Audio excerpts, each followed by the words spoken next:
in many ways, I'm much more interested in something that's going to spark a conversation than people are going to scroll past and not necessarily care to learn more.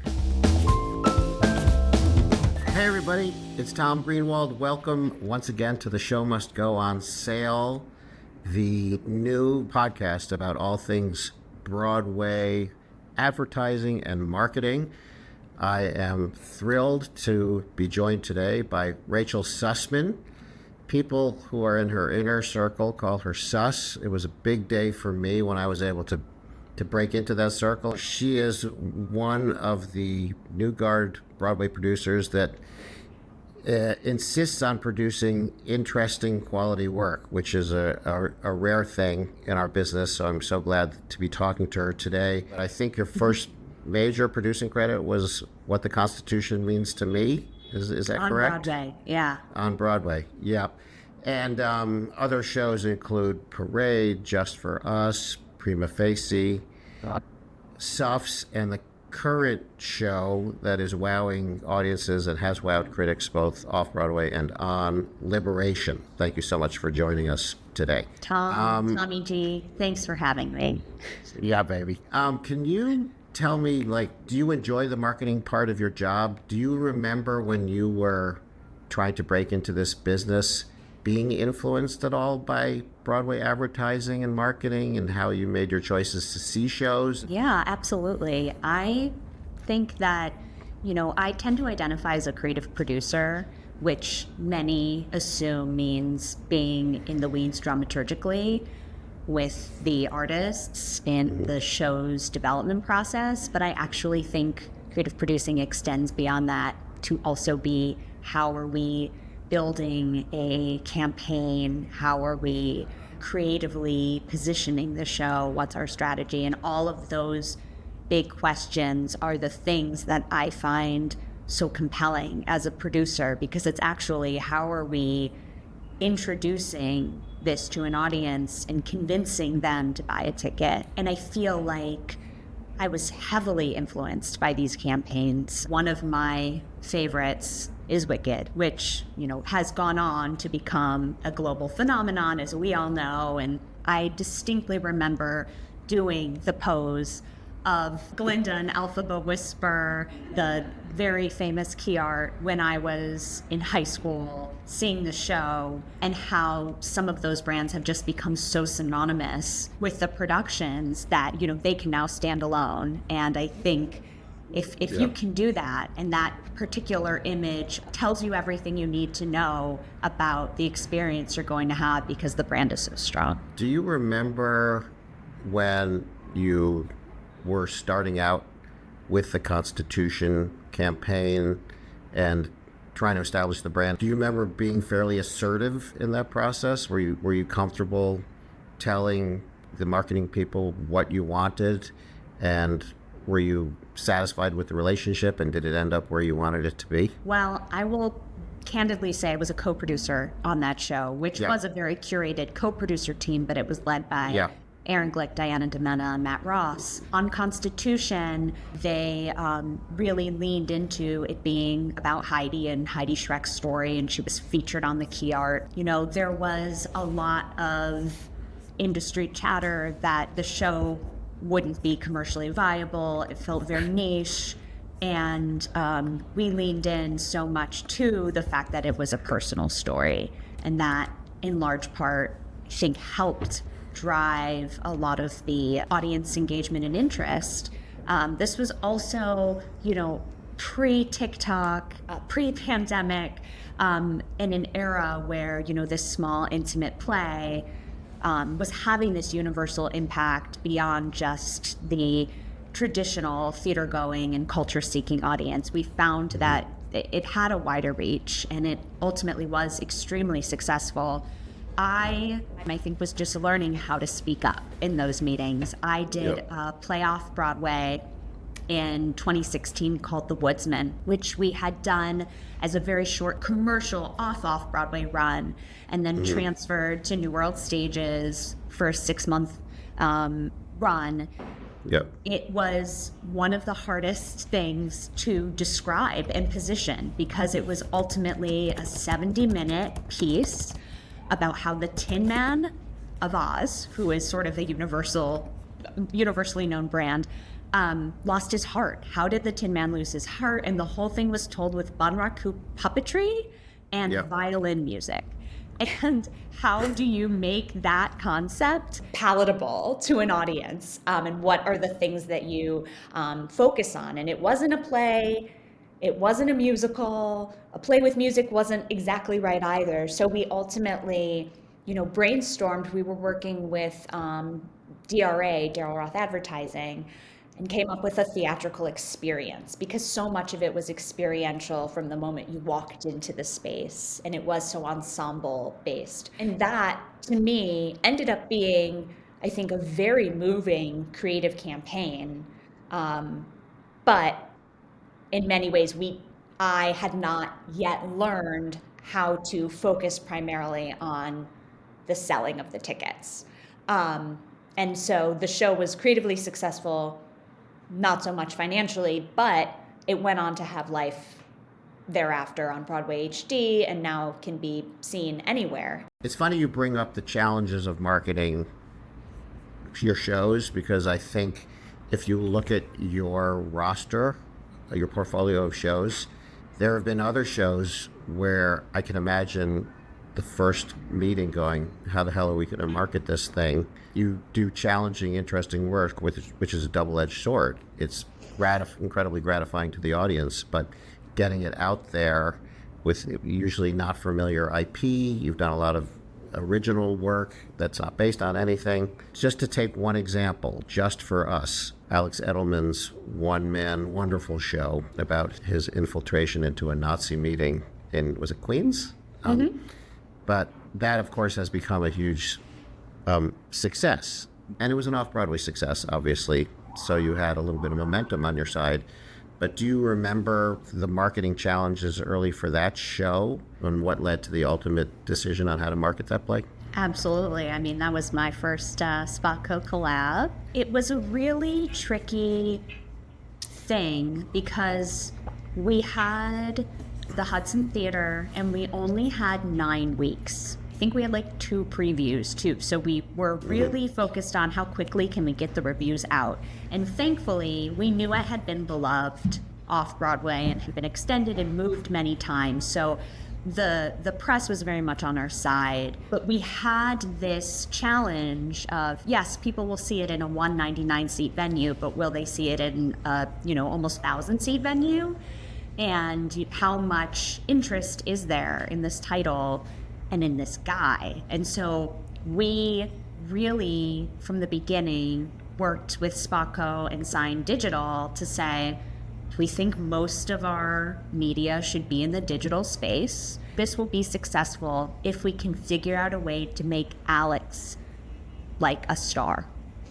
And we started because so many celebrities had seen it off Broadway, and Alex is so gregarious and charismatic and beloved in this community and in the comedy community, sort of adjacent to theater. We were able to utilize all of these images and videos of people who at the time were more well-known than Alex coming to the show to create this sort of FOMO effect for potential ticket buyers.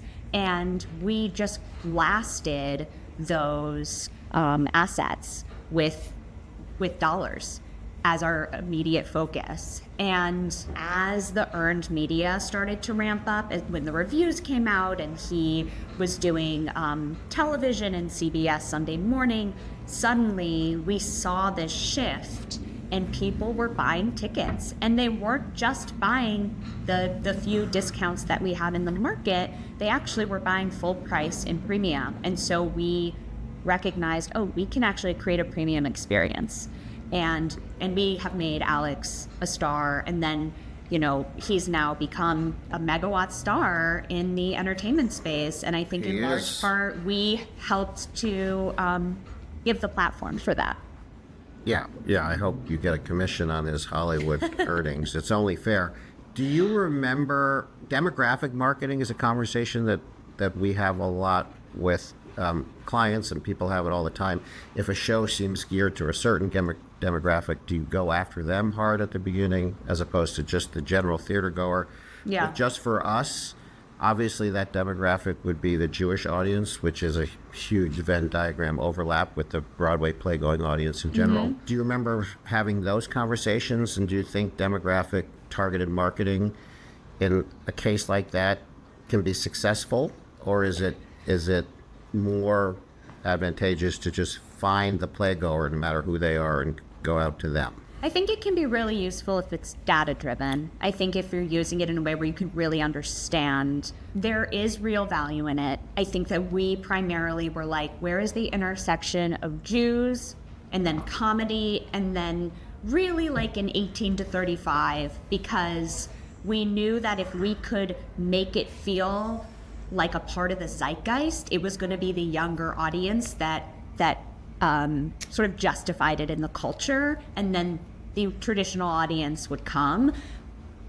I think that if you cast a wide net generally, it can be effective, but also your messaging may not be specific enough to speak to that particular audience. And in the case of Just For Us, I think we really leaned in funny. We leaned in with the celebrities, which felt meaningful to that 18 to 35 audience. And so we were really focused on age, and then everything thereafter. We got a lot of Jewish press, so we didn't have to do so much in our sort of paid space around that. It was mostly around how do we make this unmissable with the urgency messaging of we only have 9 weeks. Is it a fool's errand to say that you can market to that younger audience, even if they're comedy fans, because they're so jaded with marketing messages and they really want to hear it from this elusive, dreamy word of mouth thing? Obviously, the audience that followed his comedy might not have been used to any theater going habits. Did you find yourself able to convince them with marketing alone, or did it take all sorts of different tentacles to get those young culture zeitgeist types into the building? I think it always takes tentacles. I don't think one thing alone really ever is working sort of in a silo. I do think that celebrity-driven asset we created, we put particular money behind Instagram, I know, but also a Facebook audience. And I think that when it came to that in tandem with all of the press, with all of the word of mouth, it was really those elements working together. But it was the fact that it was almost entirely a digital campaign, with some out of home, but primarily we were really in that space so that we could have access to that data and learn from it and then adjust as needed. I will also say this wasn't the case on Just For Us, which was 2.5 years ago now, but I have become a huge proponent of the influencer marketing as well, which I have had worked successfully. And I think to your point about how are we getting those younger audiences, this has become a way of creating that more seemingly organic word of mouth from a trusted source. I mean, the influencer question comes up in every meeting, as you know, and I think it's somewhat generational in terms of how people believe how effective they are. More established, older producers might be a little bit more skeptical. Younger producers such as yourself see the value in that and see how they can kind of help a semi-organic word of mouth start to build. Is it coincidence that all the shows that you've produced seem to have a social conscience or seem to be relevant to how the world is today, as opposed to just being pure entertainment for entertainment's sake? And do you think that the social conscience genes in your shows is a good thing or a bad thing, or neither, when it comes to how you market your shows? It's definitely intentional. It's very much my aesthetic in terms of the kind of storytelling I'm interested in and what I see this sort of platform for as a producer. But I think that leaning into the social consciousness in your campaign can often be a hindrance rather than a help, depending on what the work is and who it's for and the space you're in. I think Suffs and Liberation both, because it's right there in the title. So I'm curious how far you think you can lean away from the social conscience themes of these shows. You can't really obfuscate or hide what these shows are. And I've talked on other podcasts about how for years we've had shows where in the first meeting we're like, well, we can't tell people what it is. I use the example of Wit way back when, which was about a woman suffering from terminal cancer. Do you remember in an early Suffs meeting or an early Liberation meeting saying, well, we don't want to get too into the fact that this is about women's fight for the vote or women's fight for equality? I mean, with Liberation, it's probably still going on, right? I literally just finished that ad meeting, in fact. I will say I think that we took an approach, both are tricky. Both shows are period pieces, which means that you already have to push against this feeling of it being, quote unquote, dusty. And they're about women in a period. And that often will naturally, in my experience of both of them, lead a potential ticket buyer to thinking that it's going to be educational or more of a, as we like to say internally, a spinach, quote unquote, experience. And for me, I think once those folks got in the room on both of these shows, Suffs when it was on Broadway, now on national tour, and Liberation currently on Broadway, they lean in. They're completely enveloped in the show. But it is hard to get them past, this is a period piece about a group of women, right? Both of those shows are that. One's a musical, one's a play. On Suffs, we chose to lean in really hard at the beginning to the fact that this was about women's suffrage and really take a more subversive approach by having it be all of these anti-suffrage quotes from cartoons like women belong in the kitchen, why should women vote, your husband already does. And we used that in our front of house and our direct mail campaign. Now, it was so text heavy, we didn't have any photos yet, that I remember that it wasn't giving us quite the impact we had wanted to see. And I won't ever forget when we took photos of the company and then we started to include them in our campaign, everything started to shift because suddenly it came alive. You had these images of women shouting in a sort of activist way, but also it wasn't necessarily telling you what to do or what to think. It wasn't so esoteric. It felt much more emotional. And that I found to be much more successful. It's actually what we're using on tour, and the tour has been successful as of yet for us. Liberation is a much more complicated thing because I think we took so much of that into account and have done a campaign focused on these women in the 70s in a really cool, more vibey, contemporary look. And that has certainly generated a lot of word of mouth. There is a scene in Liberation where the women are entirely in the nude, and we did an implied nude photo shoot and created a piece of art with the title over them.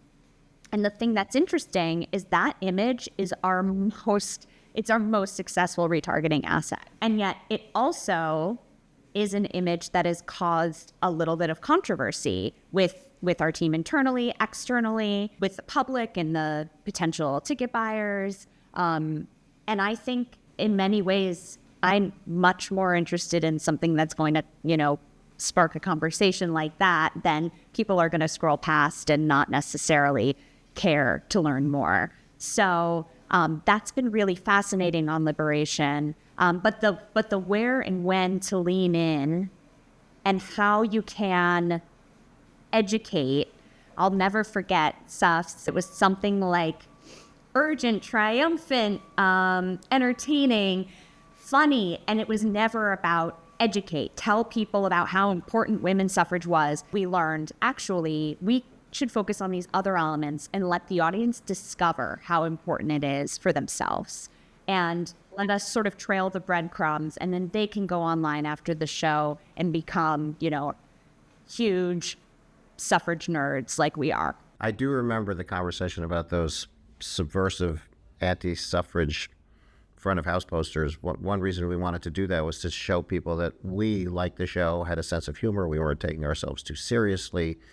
I think the issue with these kinds of shows, often you use the word spinach, and the spinach factor is an old phrase that means that people are going to more of a lecture than a piece of entertainment, and especially with the musical, and especially with this musical, which was so entertaining and had so much humor in it.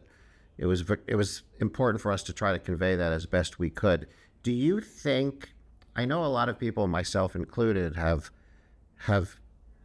seen shows that are all about men ultimately not necessarily do great business because women who buy so much of the tickets don't have anybody on the stage to relate to. Do you think there's any reverse effect if the show is about women? Do you think there's reluctance for women to buy tickets for themselves and their husbands or their boyfriends? I think that there is sort of this, it's not just our industry, it's our culture. And it is about, we perpetuate male protagonism in a way that obviously not only men see themselves and can relate, but that women are so used to seeing male narratives lead that female narratives feel foreign.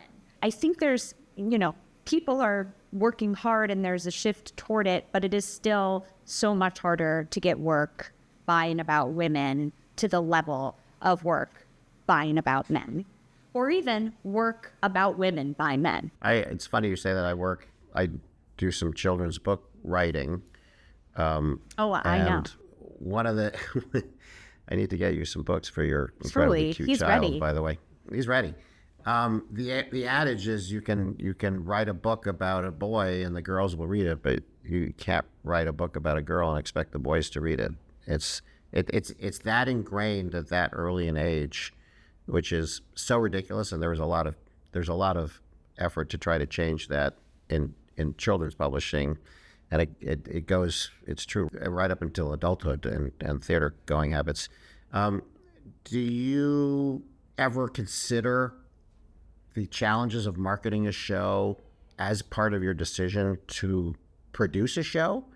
Do you try to put that aside because you really just want to fall in love with the property and not worry about the marketing challenges until you get to that, or does it actually enter into your thinking how sellable and how marketable a property might be? Yeah, I think about it. I think in order for me to be fiscally responsible and bring it to my investors and tell them to trust me, I have to believe. Now, I can't guarantee anything ever, but that there is an audience and there is a path. And Suffs, which is interesting to talk about because we have a little bit of distance from Broadway, the show is already so successful on the road, and we know it's going to have this massive licensing life. So for a show like Suffs, success just looks different than we had anticipated. I'm often thinking about like the longevity of the lifespan of a show, not just the life on Broadway alone, or that sort of commercial life alone.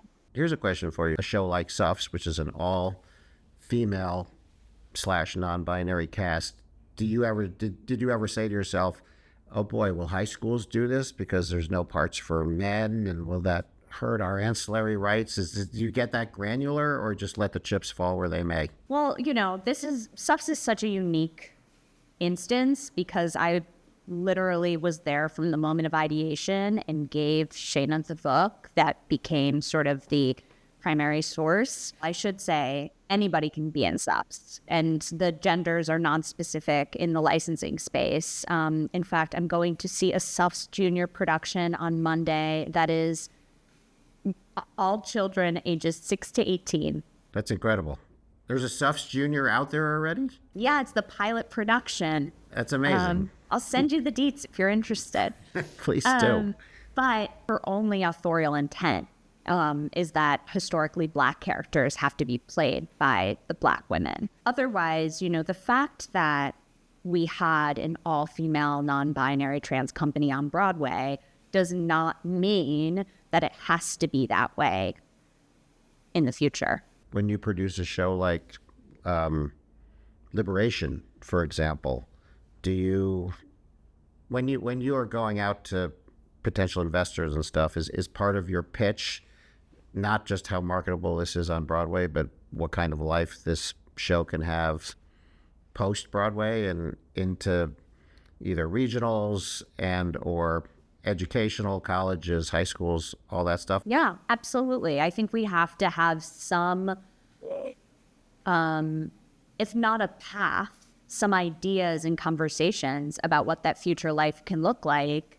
And Liberation too will have a future life. That to me is one of the major benefits of doing new work instead of revivals, is that you get to participate in that tale in a very different way. I don't know if you can talk about it at all, Suss, but star casting has become such an important part of our business, a financial model now to produce straight plays on Broadway almost always has a star attached to it. Did you, when you decided with your partners to bring Liberation to Broadway after an incredibly successful off-Broadway run, was there any pressure to changing up the cast at all and looking for big names? And how were you able to resist that pressure if it did exist? Yeah, I mean, that was a choice that we made and a risk we took because the company that made it such a hit off Broadway won a number of awards for their ensemble. And it did feel like we can keep this brilliant acting ensemble intact, and that's actually very powerful, and allow them to be discovered. Or we can break up this ensemble. And for us, it felt like a more powerful narrative and position to take with this company intact. It has certainly been more challenging than if we had a number of stars, given the landscape, as you said. But I also think that it is why we have received 18 rave reviews on the show. And that could have been received very differently critically, or the word of mouth could have been different. But you're right. And I do think that we're in a moment where if you do not have a celebrity, it makes producing your show that much harder. Yeah, I think karmically, you made the right decision. I just want to express my admiration for you guys sticking to your guns there, and what I assume might have been some pressure from some place. It's so incredibly important for shows to be able to prove that they can have a life in this business and on this street without having to resort to star and celebrity casting. And thank you on behalf of all of us for fighting the good fight. I know it's a fight, but thank you for fighting it. Just before we wrap up, I want to get your impressions on how you feel marketing and advertising has changed. So you mentioned influencer marketing, and often I ask this of people who've been around a lot longer than you, but I still want to get your take. You've been around long enough because things change in a blink of an eye. People come and go so quickly here. Right? The fact that shows aren't just broadcast on television and a print ad in the New York Times anymore, and they're not just marketed on digital. There's now all sorts of social and influencer marketing. Do you love the fact that it's become incredibly diffuse how one has to market a show? It's very challenging because there's so many things you have to keep an eye on, but it has become a little bit more democratic in its process. Do you like that evolution? I think that we're still figuring it out. I think that certain shows benefit from having a really diffuse strategy. And I think other shows benefit from having a really focused strategy. I mean, I don't know if Just for Us would have been as successful if we had been like, and let's make sure we allocate in our media plan for print, and let's make sure that we do a broadcast, and let's make sure that we spend money in these other places. And if our digital spend had gone down in order to bring those things into the fold, I don't know. I tend to feel that some traditional media has a massive impact. I still think that, television obviously can be really powerful, but it's just harder to track. Digital has not only such an incredible reach, but you can start to get so granular in who you're targeting. As new technology comes out, we just become better and better in that space. And then we can really pinpoint who our audience is and find people like them. Being able to pair so much of that with social, like,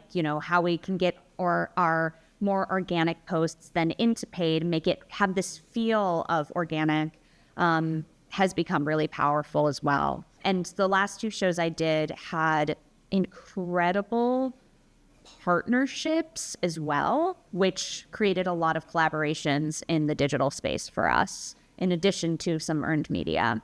So I do think, yes, they all have use, but depending on what the show is and who you're trying to talk to, you want to be really clear about how you're spending your dollars. One thing that hasn't really changed is quotes and using quotes. And I think the power of the review, especially at the New York Times, which I've talked about on a couple other episodes, is has lessened, certainly, but the seduction of grabbing a quote and blasting it all over the place has never quite gone out of style. Are you a fan of that? We still do it, but are we seeing the return on it? Who knows? It's almost like people are too nervous to not use it, even though they don't necessarily believe that they work. I also think it's a little bit of tooting our own horns to say they loved it. Yeah, but you could say that at least they're tooting our horns on our behalf, as opposed to us saying the greatest show you'll ever see. Absolutely. It's much more credible. And, we do that all the time on Liberation. It's like the best play of the year 3 times over, and it's still challenging. Yeah. You can't not do it, even if it all becomes slightly wallpapery in the end, because everybody's fighting for those words, and this adjective is better than that adjective. I do also think that there are certain publications that have been giving out lots of really wonderful accolades to many shows, and then, to your point, does that sort of like lessen the impact? Yes. The New York Times has just announced their new chief theater critic, who's their first female chief theater critic ever. Helen Shaw. I think. Helen Shaw, yeah. And then Emily Nussbaum is going to New Yorker. Oh, she is? Yeah, that just came out today. Oh, that's phenomenal. Yeah, that's good news. They're both wonderful reviewers. That's a good segue into kind of whatever incremental progress you think Broadway has made since you've been in the business. I don't think it's gotten any easier to sell shows, and it certainly hasn't gotten easier to produce them because the costs. But do you find that the Broadway in general has become a more welcoming place for the kind of show that you want to produce? And has the audience been a more welcoming target to market to for the kind of shows that you produce? I think audiences are a lot smarter than we give them credit for. So much of how we produce has to be taken with a grain of salt, because it is, all you can do is focus on your own show and its campaign, and you can't control what anybody else is doing. I think we are fighting for fewer eyeballs and the same audiences more than we were. I also think that we are hopefully getting more adventurous.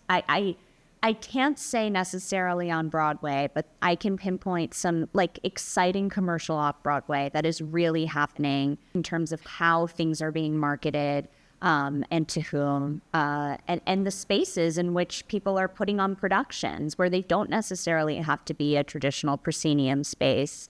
And there's been theater in restaurants lately. There's been theater in warehouses. There's been marketing campaigns where you have to call a number to get a code, to buy a ticket. All of that to me feels so exciting and adventurous and helping us to rethink, what's the experience for the ticket buyer and how are we inviting them in and when does the experience start for them? All of those things, I think Broadway still has a lot to learn from. And it's not Broadway's fault. It's just a much more restrictive market. But I do feel like we are starting to see some of that trend. And hopefully it will touch Broadway soon. Is there one campaign of yours, one show's campaign of yours above others that you most point to be able to say, yeah, we nailed it on that one? It's so interesting because I think my answer would be very clouded by the fact that it was financially successful. That doesn't mean that a campaign on a show that wasn't successful in certain ways. I do think Just for Us was an amazing campaign. We took a long time and worked really hard on our key art, which now sort of stands alone. I mean, we really came up with that symbol to represent him in a really strong, smart way. I'm also really proud of All Nighter, which was off Broadway last year, and we did this really exciting photo shoot with a photographer from outside the theater space who had this perspective, shot the girls looking upwards, and then we were able to create some really interesting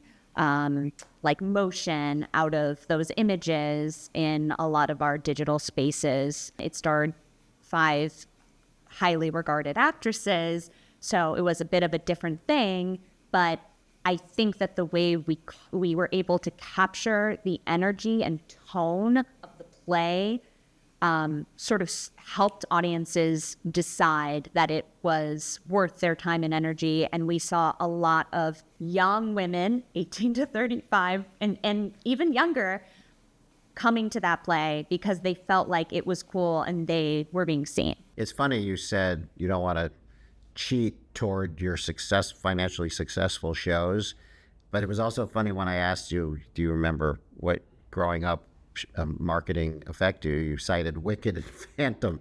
You didn't say, boy, that Legs Diamond campaign, I remember how great that was. Okay, but I will tell you, I loved the original Bat Boy. Like that off-Broadway artwork always has stayed with me. I can tell you, good. There are so many. And I think that the thing that I'll also say to talk about not my own campaign, one of the shows that I always felt, this is sort of like digital in tandem with like creative, the way in which like we started to really build like fandoms around shows and that we would give our fans access before the public. And I felt like Dear Evan Hansen was one of the first shows I remember that did that super successfully, where they would release certain singles. And if you were on the mailing list, you would have access. And of course, as we all know, signing up for a mailing list is hugely important to us. It just helps to sustain and build that trust and that relationship with your fans so that they continue to come back for more. It's funny you say that about Dear Evan Hansen because that was kind of life imitating art. The themes of the show and the themes of how they marketed it with the virality and young people gathering around a cause or a show, they kind of totally complemented each other. Suss, thank you so much. Thank you for joining us. Liberation is running till when? February 1st. Everybody, please go see Liberation. Support great Broadway non-celebrity casting drama. And just great theater. And great theater, obviously. But it's an important part of our ecosystem. And Suss, thank you for sustaining it the way you do. So thanks for joining Tommy. us.